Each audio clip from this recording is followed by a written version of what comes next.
কতদূর কি করা যায়। এখান থেকে আমরা এখন একটু এর দিকে যাব, এই এটা কি বলে, নির্বাচন কমিশন অফিসের দিকে যাব। ওইখানে গিয়ে আমরা এখান থেকে এদিকে ফুডের দোকান দেখেন অবস্থা। এখান থেকে আমরা একটু এই যে বাইক এখন আমরা রওনা দিলাম, দেখা যাক কত দূর যাওয়া যায়।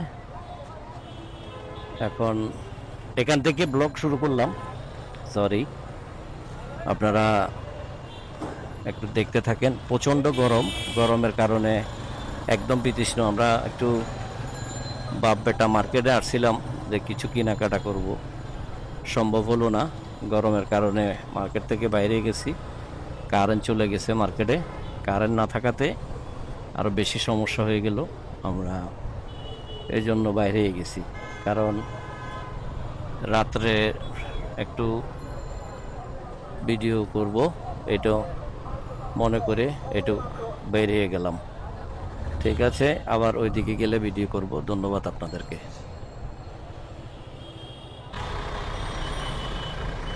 আসসালামু আলাইকুম।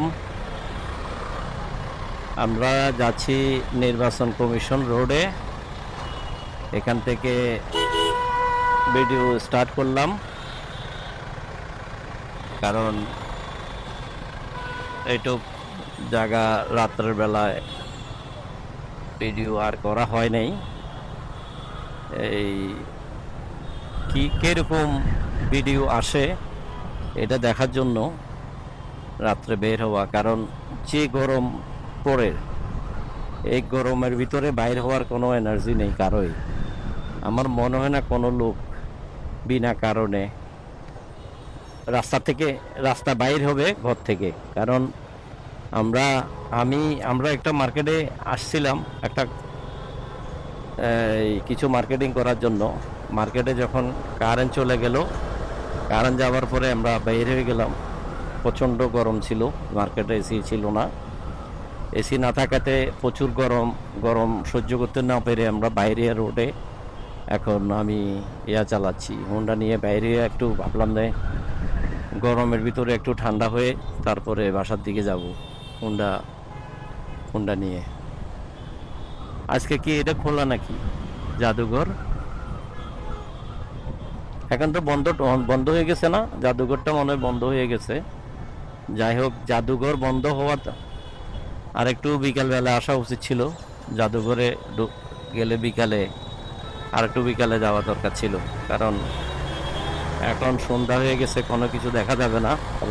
রাত হয়ে গেছে, রাত্রেবেলায় জাদুঘরে কোনো কিছু ঠিক মতো দেখতে পাবো না, গিয়েও লাভ নেই। আমরা এখন একটু নির্বাচন কমিশন অফিসের দিকে যাব। এদিকের রাস্তার পরিবেশ ভালো, মানুষজন, অনেক লোকজন, এখানে দোকানপাট অনেক কিছু আছে। খুব ভালো একটা পরিবেশ এখন। এই জন্য সন্ধ্যাকালে এদিকে আসলাম। সন্ধ্যার দিকে একটু ঠান্ডা হয়ে আমরা এর দিকে যাব, একটু বাতাস খেয়ে তারপরে বাসার দিকে যাব ইনশাআল্লাহ। দেখা যাক। এখন নির্বাচন কমিশন অফিস মোটামুটি গ্যাদারিং কম এই রোডে। আমরা ঠিক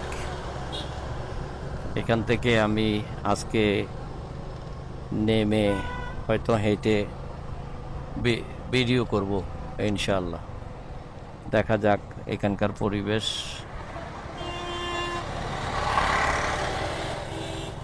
এখানে নিলয় বলছে সোজা দিতে, দেখি ওইদিকে গিয়ে কি পাই। আসলে আমি ঢাকায় থাকি সত্যি অনেক বছর থেকে, কিন্তু আমি ঢাকায় বাইর হই না অফিসের পরে, আমার অফিস আওয়ারের পরে আমি তেমন কোথাও যাই না, বেরও হই না।